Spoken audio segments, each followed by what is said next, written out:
कल तक अभी जो चैप्टर चल रहा है वो है सेट्स, है ना, सेट्स चैप्टर चल रहा है पास, जो इजी है, जिसमें अपन ने अभी टाइप्स ऑफ सेट्स तक अपन ने कंप्लीट किया, टाइप्स ऑफ सेट्स, ठीक है। टाइप्स ऑफ सेट्स ने चल रहा था, तो कल वाली क्लास तुम्हारी मिस हो गई थी, तो टाइप्स ऑफ सेट्स थोड़ा मिस हुआ होगा, देख लिया, हो गया, चलो ठीक है।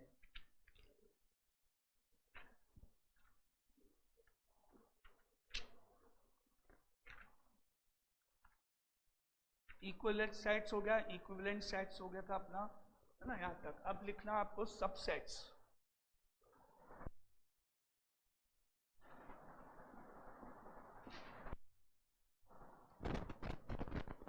अब आपकी डेफिनेशन है subsets.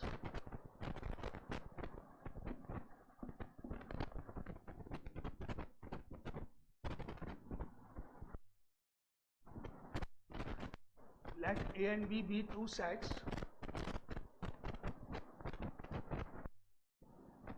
such that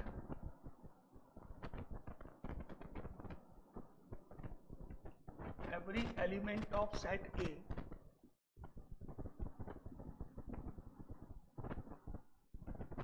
belongs to set B. Every element of set A belongs to set B. Set A का हर एलिमेंट सेट बी को बिलोंग करता है। देन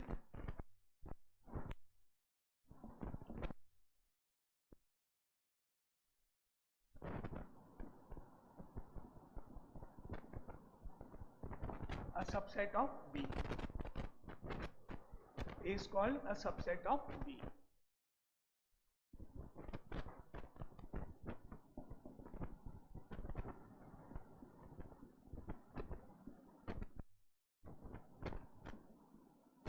जैसे सेट ए में है 1 2 3 4 नंबर्स है, बी सेट में नंबर्स है मान लो 1 2 3 4 5 6 7, ये नंबर्स है। तो आप देखोगे ए के अंदर जितने एलिमेंट्स है वो सारे के सारे बी को बिलोंग करते हैं। ए में 4 एलिमेंट्स है, वो सारे के सारे बी के अंदर है ना, ए के सारे एलिमेंट बी को बिलोंग करते हैं। तो हम कह सकते हैं कि A is a subset of B. A के सारे एलिमेंट बी को बिलोंग करते हैं, तो A is called a subset of B. अब बी के सारे एलिमेंट ए को बिलोंग तो नहीं करते हैं, क्योंकि उसमें एक्स्ट्रा एलिमेंट है 5 6 7 जो ए में नहीं है। ए के तो सारे बी में है, तो A is the subset of B हो गया। But B is a subset of,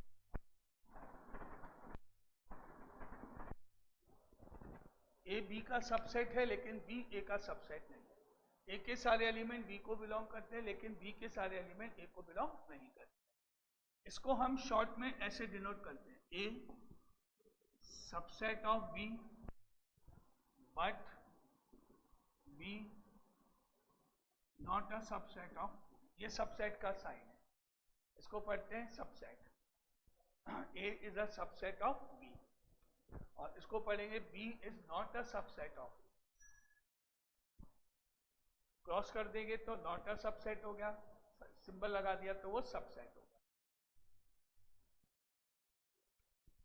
अभी क्लियर ये डेफिनेशन, ये example. A is a subset of B क्या होता है ना, जैसे अगर अपन डायग्राम बात करें रफली, तो मान लेते ये एक सर्किल हुआ, तो उसके अंदर, उसी के अंदर ए सेट बनेगा, क्योंकि ए में 1 2 3 4 है जो एलिमेंट आ जाएंगे, बी में 5 6 भी ऐसे चले जाएंगे, कहीं भी लिख देंगे, इस तरह का डायग्राम बनेगा। तो अगर कोई सबसेट होगा तो नेचुरल बात यह है कि वो एक कैसे सर्किल बनेंगे, कॉन्सेंट्रिक सर्किल बनेगा। अगर कोई एक सेट दूसरे का सबसेट होगा तो 100% वो उस दूसरे के अंदर बनेगा, यानी कि डायग्राम हमेशा इस टाइप का ही बनेगा, उसका कॉन्सेंट्रिक सर्किल्स के रूप में ही जाने वाले हैं, है ना, क्योंकि सारे एलिमेंट मिला के बी बन गया आपका और ए आ गया आपका अंदर, इस तरह का डायग्राम बनेगा। क्लियर यहाँ तक, है ना।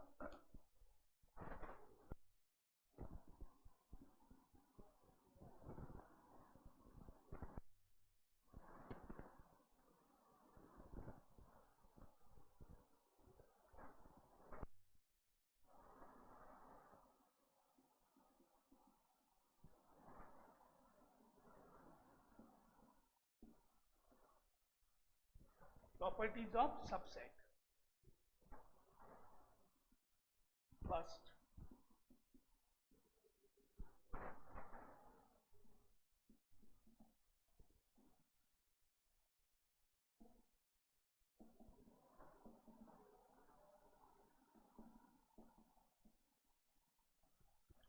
every set is a subset of itself. Every set is a subset of itself. Her set खुद का सबसेट होता है.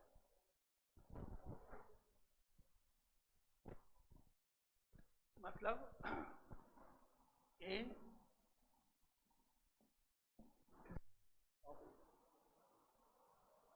सही है. ए में अगर मान लो, अगर सपोज ए में एलिमेंट्स हैं 1 2 3 4,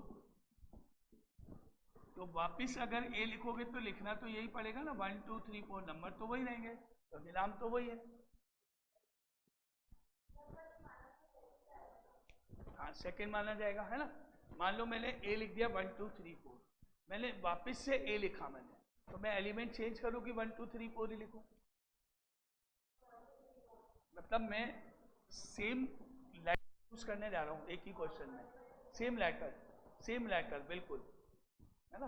तो नेचुरल बात है, जब मैं लेटर सेम यूज कर रहा हूँ तो एलिमेंट डिफर कैसे करूँगा मैं?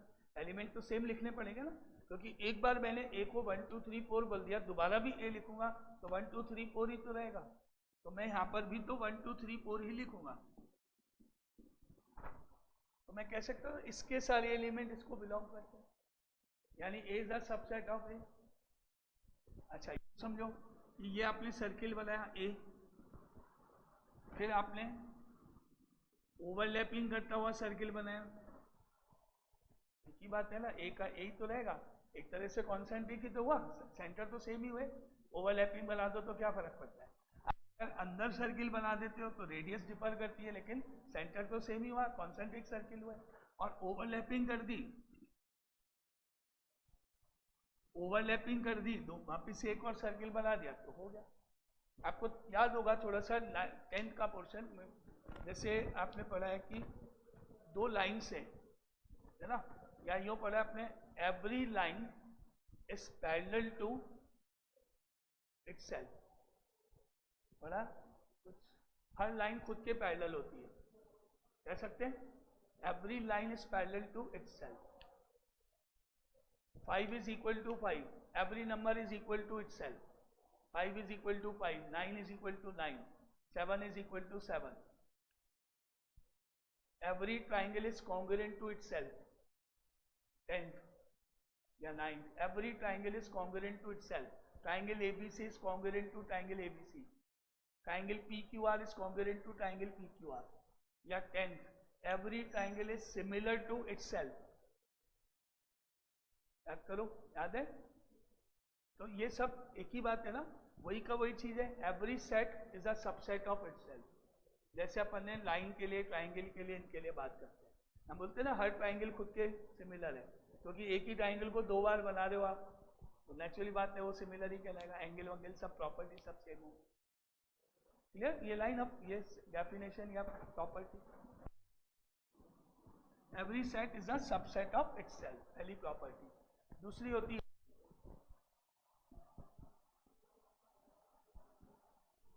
नल.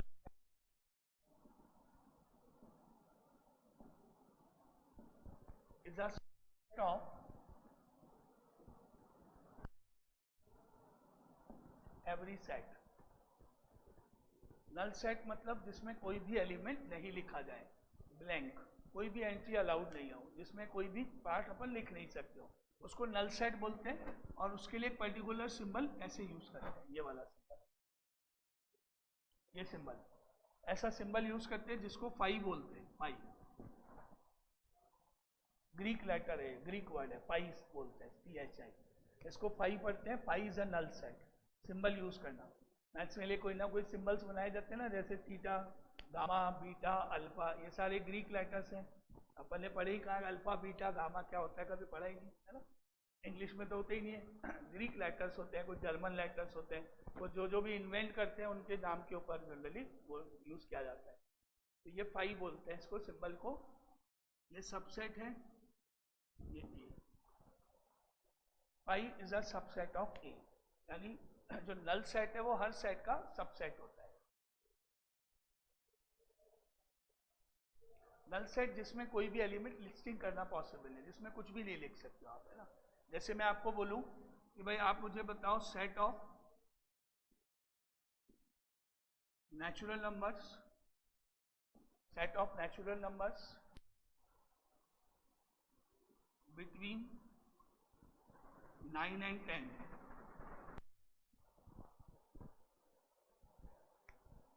9 और 10 के बीच में नेचुरल नंबर लिखो।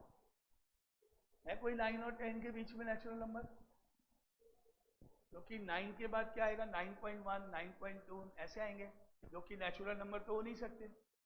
और 9 के बाद तो सीधा ही 10 आता है ना नेचुरल नंबर में। है ही नहीं कोई ये नंबर जो 9 और 10 के बीच में हो, बिटवीन बोलो, फ्रॉम नहीं, 9 और 10 के बीच में कोई नंबर जो नेचुरल नंबर हो, तो 100% नहीं होगा, नहीं लिख सकूंगा मैं, है ही नहीं ऐसा कोई नंबर मेरे पास।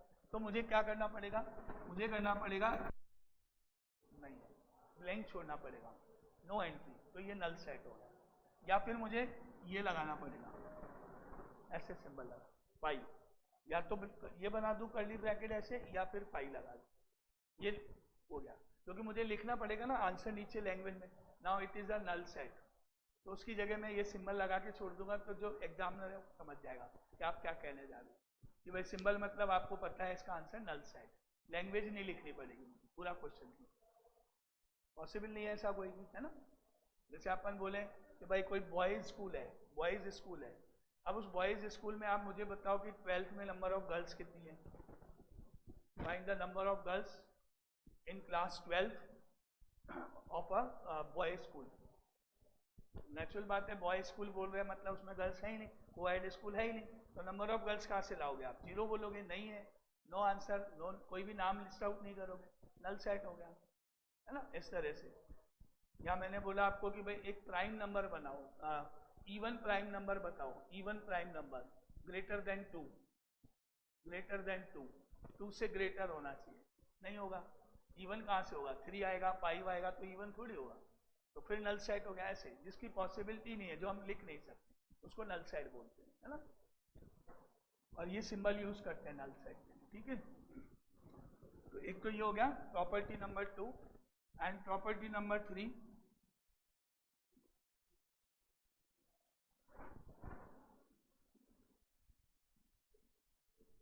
number of subsets।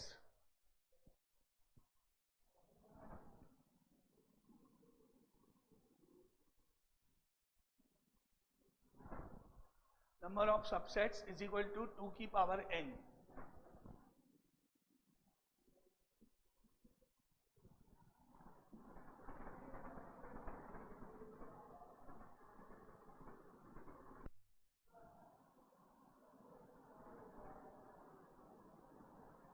n is the number of elements। कितने सबसेट्स पॉसिबल हैं, कितने सबसेट्स हम बना सकते हैं किसी सेट के, वो निकालना। जैसे फॉर एग्जाम्पल मान लेते हैं 1 2 3, ये 3 एलिमेंट्स हैं 1 2 3, है ना। अब कितने सबसेट्स बनेंगे वो कैसे निकालेंगे? देखो, number of subsets, number of subsets 2 की पावर n, यानी 2 की पावर 3, यानी 8। 3 कहाँ से आया?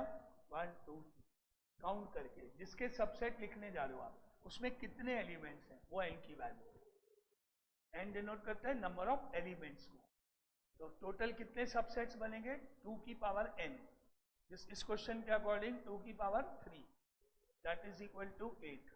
2 इंटू 2 इंटू 2 3 बार, है ना। अब वो 8 कैसे बनेंगे वो भी लिखते हैं अपन।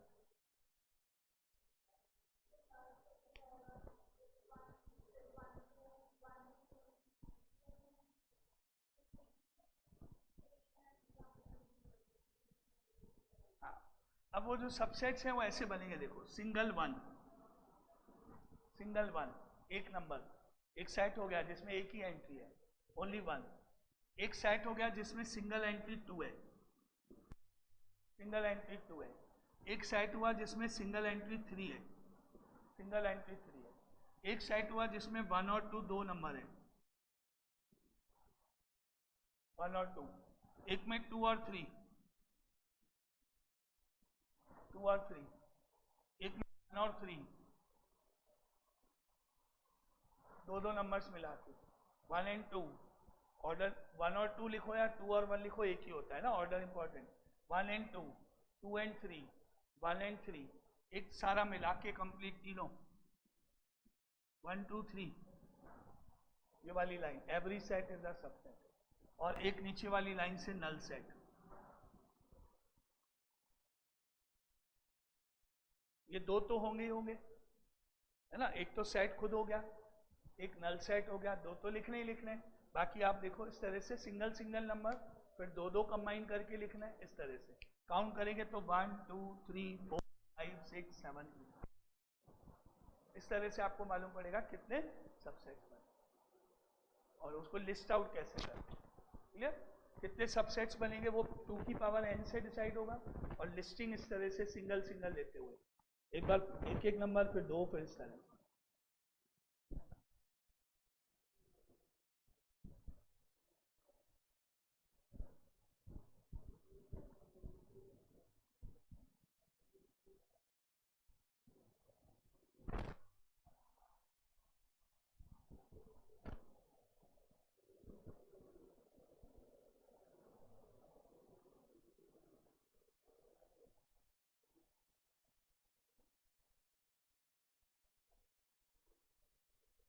क्लियर? ये वाला पार्ट सबसेट का यहाँ तक का है ना, ये लिखने वाला पार्ट। नाउ फोर्थ प्रॉपर्टी,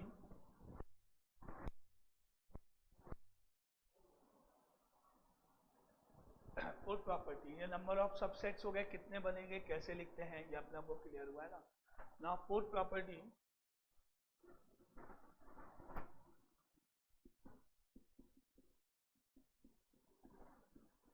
ए में मान लो 1 2 3 यहाँ पर 3 नंबर है,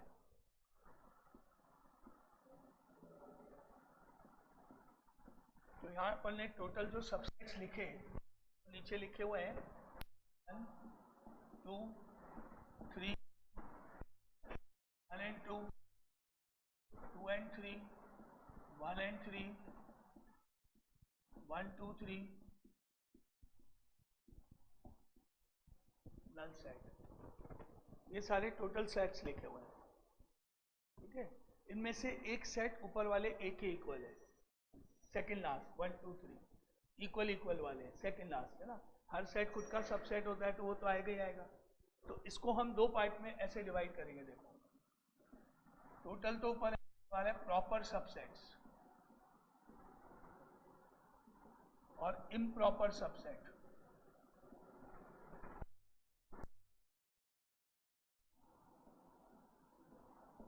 प्रॉपर सबसेट्स, इम्प्रॉपर सबसेट्स, इन्हीं पे जो सेट खुद है वो 1 2 3 जो सेट है, सेल्फ सेट जो है वो इम्प्रॉपर सबसेट कहलाता है। ओनली वन, एक ही होगा हमेशा, जो सेट खुद है वही सेट इम्प्रॉपर कहलाएगा, बाकी सारे प्रॉपर सबसेट्स।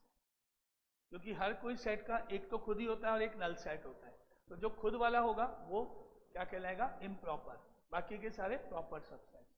तो अब बाकी के जो है वो सारे प्रॉपर हैं, 1 2 3, 1 and 2, 2 and 3, 1 and null set. Total subsets 8 हो गए, और जो प्रॉपर है वो 7 हो गए, जो इम्प्रॉपर है वो एक ही होगा, खुद सेट खुद।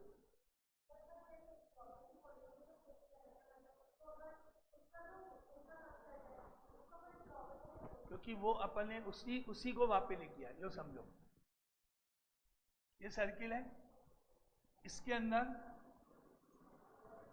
छोटी छोटी जितनी सर्किल आप बनाओगे सब इस बड़े सर्किल का पार्ट है, सबसेट्स हैं।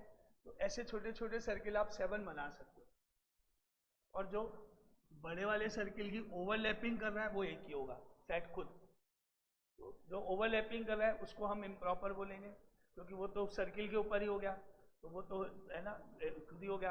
अब जैसे अपन लाइंस के पैरेलल बनाते हैं तो जितनी लाइंस पैरेलल बनाते हैं वो क्लियरली विजिबल है, ओवरलैपिंग कर दूंगा तो पता ही नहीं पड़ेगा कि ये है भी कि नहीं है, तो इसीलिए हम बोलते हैं, नाम दे दिया कि वो इम्प्रॉपर कहलाता है। तो एक्चुअल में तो है नहीं, उसका पार्ट नहीं है, उसको तोड़ के थोड़ी बनाया अपन ने। ये सारे तो ये सारे जितने उसको इनको तोड़ के बनाए गए, तो पीसेस करके बनाए गए, वो तो उसको पीस को ही काउंट कर दिया गया एक तरह से। में से केवल एक जो होता है वो हमेशा इम्प्रॉपर होता है, बाकी सब प्रॉपर होते हैं। अगर अपन प्रॉपर सबसेट्स की बात करें तो वो 2 की पावर n माइनस 1 होगा, टोटल में से एक कम कर दिया जाएगा, टोटल में से एक कम कर दिया जाएगा, क्योंकि ये जो आपने पढ़ा ये 2 की पावर n होता है ना,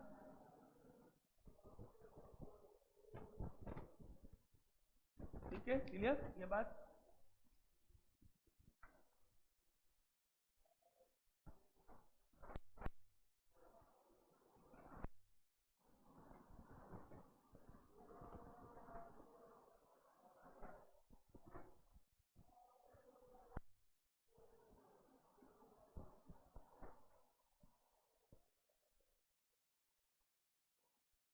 And fifth property, that A is a subset of B and B is also a subset of A, यानी A के सारे एलिमेंट्स B में एंड B के सारे एलिमेंट A में। हाँ, सोचो वापिस से, A के सारे एलिमेंट B में, B के सारे एलिमेंट A में है, तो क्या क्या कंक्लूजन निकला? ओवरलैप वाला मतलब हुआ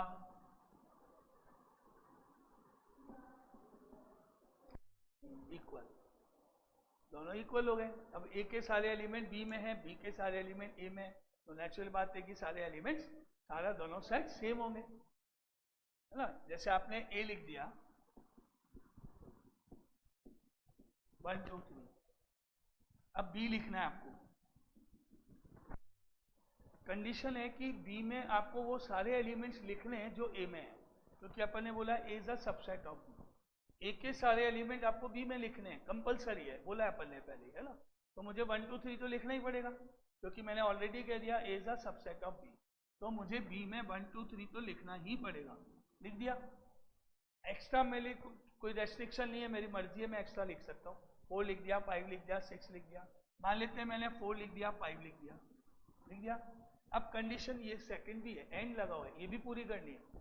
अब मैंने बोला कि B के सारे एलिमेंट A में होने चाहिए, तो मैंने B से चेक, मिसिंग नजर आया, तो मुझे यहाँ पे 4 5 लिखना पड़ेगा ना, तो जैसे लिख दिया तो नेचुरल सेम हो गए, दोनों सेम हो गए।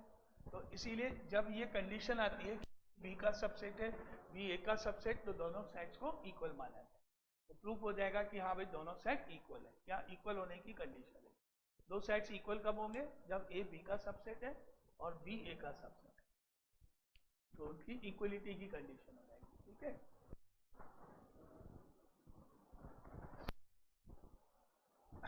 अपन बोलते हैं डबल इंप्लाइज, डबल एरो है ना, डबल इंप्लाइज मतलब सबसेट है B A का सबसेट है, तो इसका मतलब A और B इक्वल है, या उल्टा, अगर A और B इक्वल हैं तो इसका मतलब A B का सबसेट है और B A का, इसको इसलिए डबल, मैंने बोला A और B इक्वल है, तो आप तुरंत कंक्लूजन निकालोगे, अच्छा इसका मतलब A B का सबसेट है, B A का सबसेट है, conclusion result.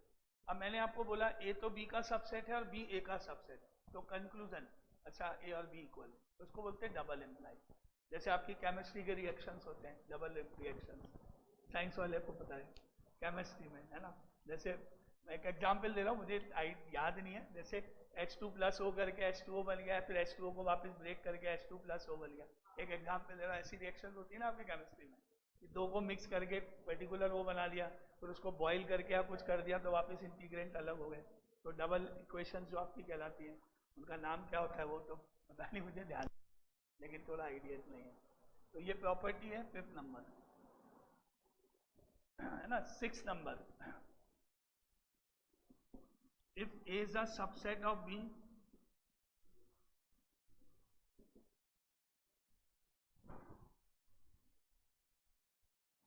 A is a subset of B,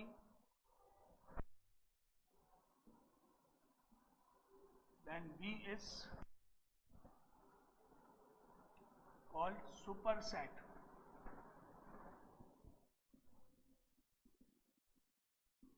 of A तो बी का सबसेट हो गया, ए तो छोटा हो गया, ए के सारे एलिमेंट बी में हो गए, ए को हमने बी को तोड़ के बनाया है, ब्रेक करके बनाया है, तो बी बॉस हो गया, बिग बॉस हो गया, सुप्रीम हो गया, सुपर हो गया, उसका उसी से बनाया गया, बस इतना और कुछ नहीं।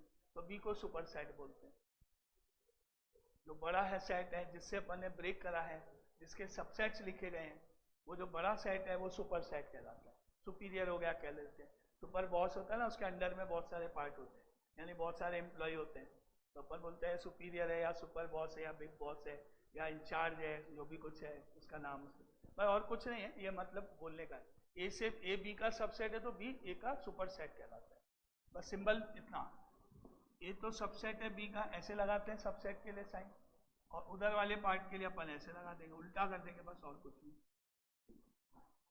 B is a super set of A पढ़ेंगे, बी पहले लिख देंगे उल्टा साइन, इसको पढ़ेंगे A is a subset of B, इसको पढ़ेंगे B is a super set of B. ठीक है, यहां तक ये सबसेट और उसकी प्रॉपर्टीज होगी, क्या होता है सबसेट।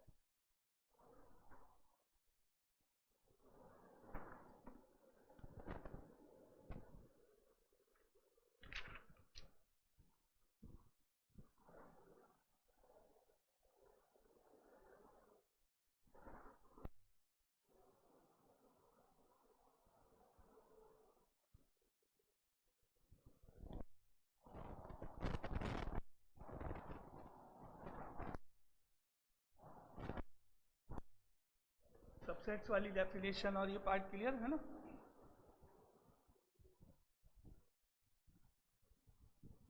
अब जैसे इसके ऊपर थोड़ा सा, two finite sets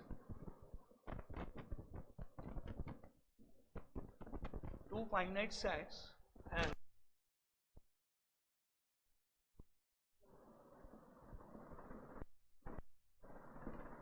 m and n elements, the total sets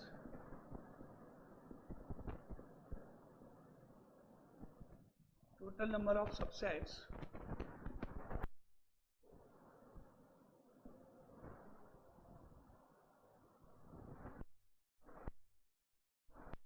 of the first set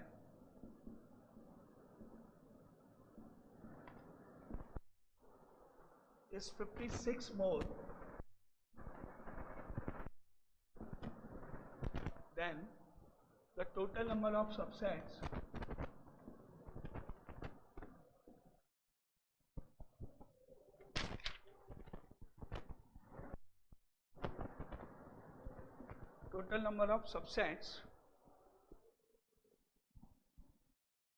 of the second set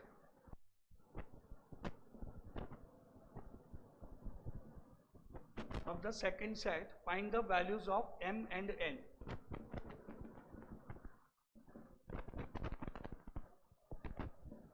Find the values of m and n.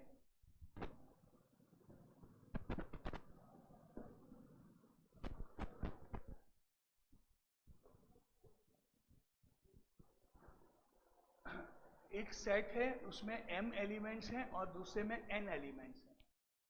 Total number of subsets of the first set is 56 more than the total number of subsets of the second set.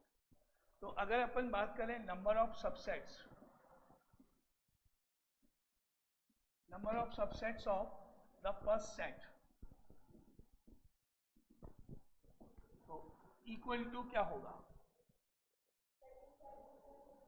हाँ, लेकिन पहले इसको पढ़ो कि पहला जो set है उसमें m एलिमेंट्स है, दूसरे में n एलिमेंट्स है, तो पहले सेट के टोटल सबसेट्स कितने बनेंगे? फॉर्मूला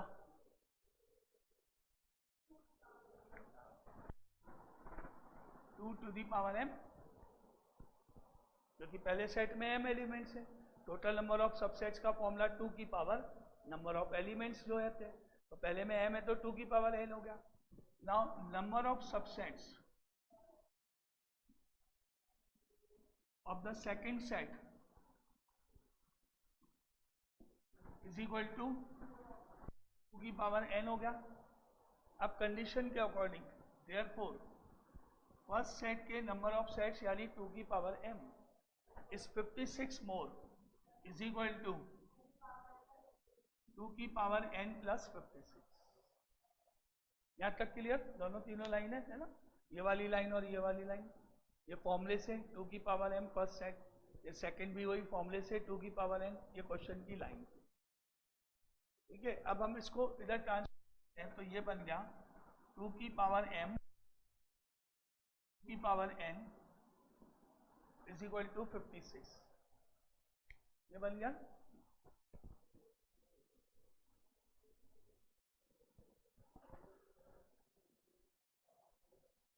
ठीक है, यहां तक क्लियर? अब थोड़ा सा एक ट्रिकी स्टेप कह लो, ट्रिक वाली बात, ट्रिकी स्टेप कह लो, क्योंकि अब आप आंसर तो निकाल नहीं सकते, इसको इस तरह से लिखना है।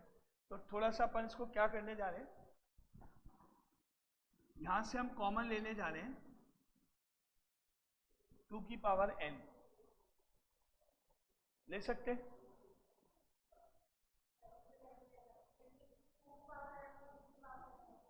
अलग अलग नंबर है, अलग अलग अल्फाबेट है ना, तो कॉमन नहीं आएगा, ये कह रहे हो आप। ठीक है, हाँ देखो, अगर आप इंटू 3 लिखा है, ऑफ कुछ भी मान लो 7 इंटू 3 लिखा है, कुछ भी लिखा है, और आप कॉमन ले लिया, ले लिया, है ही नहीं 5 कहीं भी, फिर भी आपने बाहर लिख दिया, कोई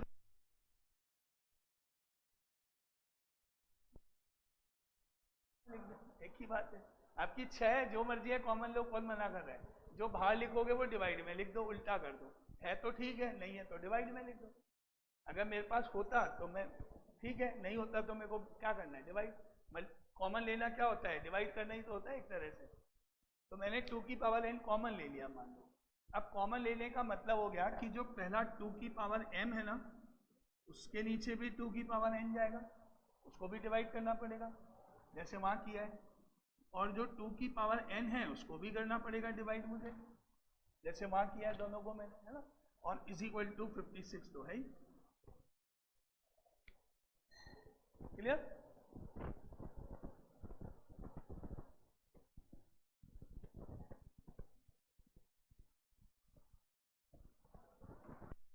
तो अब इस फॉर्म में पावर n तो बाहर, ये पावर में दोनों की पावर सेम है, बेस सेम है, तो पावर सब्ट्रैक्ट हो जाएगी। याद है अपने को इंडाइसिस पढ़ा हुआ 9th में, बेस सेम है तो पावर ऊपर जाके माइनस हो जाती है। तो 2 की पावर m माइनस n हो गया, और ये तो कट गए, माइनस का 1 हो गया इज इक्वल टू 56, ये दोनों कट गए आपस में तो 1 हो गया है, तो काट के इज इक्वल टू 50। ठीक है, यहां तक हो गया। अब हम इधर रफ में 56 को फैक्टराइज अगर करें तो 2 से जाएगा 28, 2 से जाएगा 14, 2 से जाएगा 7, 7 से जाएगा 12, ऐसे जाएगा, है ना। अब मैंने इसको ये देखो 2 की पावर n तो है ही, 2 की power m minus n minus 1 तो है ही, 56 मुझे वहां से किस फॉर्म, 3 बार 2 मिला और एक 7 मैंने फैक्टर करे तो ये मिला मेरे को, इस पैटर्न पे ये लिखा मैंने, और उसके बाद 2 की पावर n, 2 की power m minus n minus 1 is equal to 2 की पावर 3, 7 को उस पैटर्न पे 8 माइनस 1 लिख सकते है ना, और उसके बाद 2 की पावर n, 2 की power m minus n minus 1 is equal to 2 की पावर 3 इंटू 8 को 2 की पावर 3 माइनस 1 लिख सकते। अब आप कंपेयर कर दो, सेम पैटर्न चल रहा है ना, ये वाला n तो इसके इक्वल, और ये वाला m माइनस n इसके इक्वल, ये इससे कंपेयर हो रहा है, ये इससे कंपेयर होगा सेम पैटर्न के हिसाब से, है ना, क्योंकि तो इसके आगे -1 है, उसके आगे -1 है, तो आपको क्या मिला, n इज इक्वल टू 3 और m minus n is equal to 3, तो m की वैल्यू भी अपने आप आपको कंपेयर पावर्स को, पावर के पर बाहर से, अंदर वाली पावर अंदर से, सेम पैटर्न कंपेयर करना है ना। तो इससे को मिला कंपेयर करने पर n is equal to 3, m minus n is equal to 3। ठीक है, क्लियर। ये कंपेयर करने से तो मुझे मिला n की वैल्यू तो 3 है ही, और यहां मैं 3 रख दूं तो मुझे m की वैल्यू 6 मिल जाएगी। ये आंसर मेरे, m की वैल्यू 6, n की वैल्यू 3। इस तरह से ट्रिक थोड़ी, यहाँ पे थोड़ी सी ट्रिक कॉमन लेने वाली, क्योंकि डायरेक्ट नहीं आएगा ना, थोड़ा सा फैक्टर्स करके उसको चेंज करना पड़ेगा।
क्लियर यहाँ तक है ना।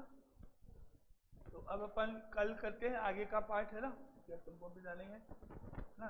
अब कल लेकिन मेरे को ध्यान आया 2:30 तो नहीं हो पाएगा टाइम, 3 o'clock तो 12, 2 to 3 हो सकता है, 2 to 3 रख सकते हैं अपन, क्योंकि तुम्हारी तो 3:30 है ना वहाँ पे क्लास, तो 2 to 3 भी पढ़ोगे तो 3:30 आराम से पहुँच जाना।